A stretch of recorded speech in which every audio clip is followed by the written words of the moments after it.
Hello, I'm Toycat and welcome back to the video. So today I have some Fortnite news I'm going to be sharing with you all, but I wanted to quickly mention that yes, this channel has been inactive for 6 years, but I figured I'd start using it at least a little bit and just throw something into the world. So here is some Fortnite news that I'm pretty excited about and that I wanted to share with you all because it contains 3 brand new locations being added to the game, except there exist, the locations that do exist already. So even though they'll be added to the map in a few days time, you should be able to play them right now. You should be able to go into them right now, and that means you can have like a sneaky sneak peek as something which is being added to the map soon. So it also has a bunch of other changes I'll be going through in today's video, but hopefully you all do enjoy it. So let's get straight into talking about exactly what's going on with these patch notes. So it's the 1.7.1 patch. It's now out for PC and it'll be out in the next few days for the console, Xbox One and PlayStation 4, and it includes a lot of changes both to the main single player game but also to Battle Royale. So the first thing is they made it so anti-cheat is being increased even higher, so you'll have an even lower chance of encountering hackers. This is something that's a really big deal on the PC. It will now be a less of a big deal. Also, stats are going to be implemented, backdated implemented, so you'll have stats from your past few weeks now officially available as of this update, which is kind of a big deal. I want to know, like, what's my KD? Well, how many games have I won? I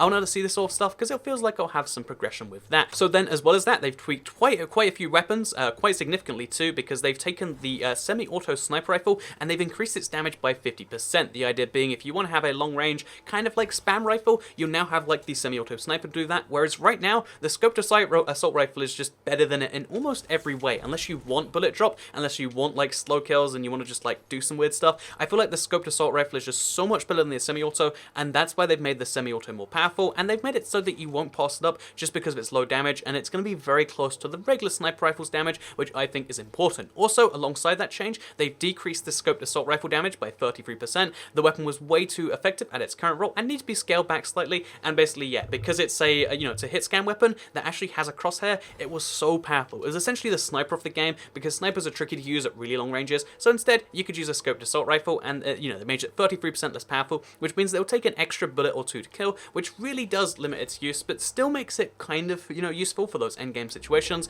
And yeah, they've also decreased grenade launcher, and rocket launcher damage down to 375. It was 450, so that's about a like 20% decrease, because they wanted to make it so if you had a metal fort, it couldn't be destroyed by just one explosive blast. It will take 2 now. And yeah, the idea being that if you want to make a base and you want to make it out of metal, you should be protected from these explosives. Also, they've nerfed the rocket launcher a second time by decreasing its damage against players by 20%. Oh, sorry, increasing its reload time and therefore its DPS by 20%. And the reason they did this is because it was too easy to spam rockets and they wanted it to be powerful, but it's too powerful right now. So yeah, basically grenade launchers and rocket launchers all got an environmental damage decrease. The rocket launcher has a reload time decreased by 20% or increased by 20%. However, all 3 of the weapons have the same explosive damage, so they're all still pretty darn powerful against players. Just keep that in mind as we go forwards. Also, they've increased the submachine gun damage by 10%, so made it a little bit better for medium range combat, because right now, like 11 damage is just not enough to do anything. Even at close range, like I've picked up the weapon and just really been destroyed, and you want to avoid that by doing it like that. They've also, so as well as these weapon changes, they've also renamed some weapons. The semi-auto rifle has been renamed to the assault rifle,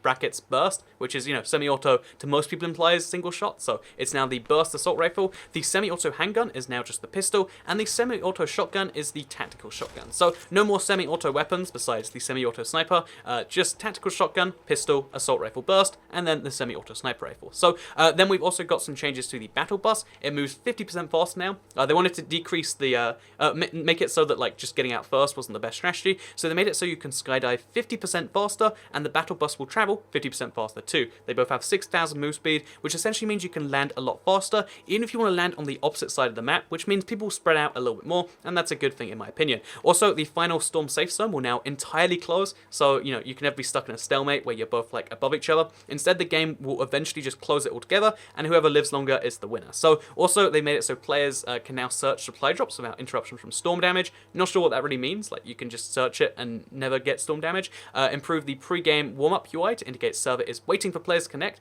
and battle bus launching when lobby is full. Basically just changes to menus. They fixed the glider occasionally not auto-deploying at the correct height. They fixed an issue which caused supply drops to become stuck in the air after player-built structures beneath them were destroyed. And then also we've got a bunch of bug fixes, and then also some changes to duos. So if you play duos or you play squads, then when you go into down but not out state, they're downed on the ground, crawling around, then your health that you'll get when you come back up is 30, and you'll also keep your shield. You won't be able to use it while you're down, but you will get it if you come back. So if you just happen to be sniped at distance, you don't lose all of your stuff. You keep your shield, but you don't keep, you get it back when you come back to life, but you don't get it in the down state. So it's kind of like a good thing, it's kind of a bad thing. It just kind of, depends on how you want to see that. So also a bunch of bug fixes, a bunch of UI changes, such as, being able to see where teammates were eliminated, such as being able to see critical hit damage and stuff like that. But then also the big one is they're renaming a few places on the map, or instead they're taking a few places that already exist and they're changing them very slightly to make them a bit more, to stand out so you can see them on the map. So they're adding 3 brand new labels for the map: Tomato Town,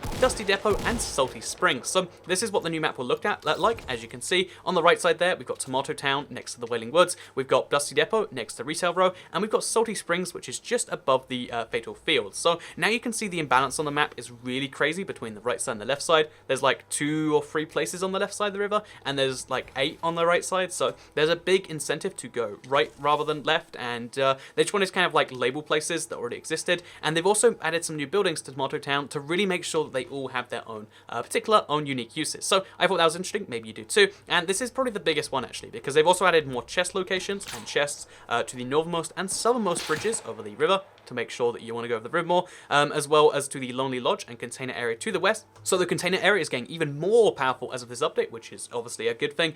Fix certain basements being blocked, which prevent access to the treasure chest. Fix issues causing trees to float above terrain. Fix some trees that could previously not be destroyed, and general bug fixes and improvements to the world. Also, they made a bunch of performance improvements to make the game work a bit better, to go through less lag. They made spectating, fixed player directional hit indicators, not visible while spectating, and they made the game audio mix a little bit better as of this update. So yeah, basically that is the 1.7.1 patch notes. They're really tweaking the game a lot because their last update was just a week ago, and I'm really glad that they're consistently updating the game to make it better and better and better. And yeah, that's why I love Fortnite. One of the reasons is they're consistently updating it, and I feel like this game went from being like a really kind of vaguely unfinished product to being like, again, having an update like this every week just makes the game more fun in my opinion, and I'm glad they're doing this. So with that said, I hope you all enjoyed today's video. This was the first one on the new channel, so let me know what you thought. But besides that, I'll be uploading more Fortnite here probably, so make sure you subscribe if you want to see some tips and also the news and stuff like that for this game as well. Again, this is just like a fun little project. It'll be a few videos, probably like, let's call it like 5 or 6 videos over the next month, but it's just a fun little experiment. I figured let's throw some videos onto the internet, and maybe you enjoy seeing the next up to 5 or 6 over the next month. So yeah, thank you very much for watching. Goodbye.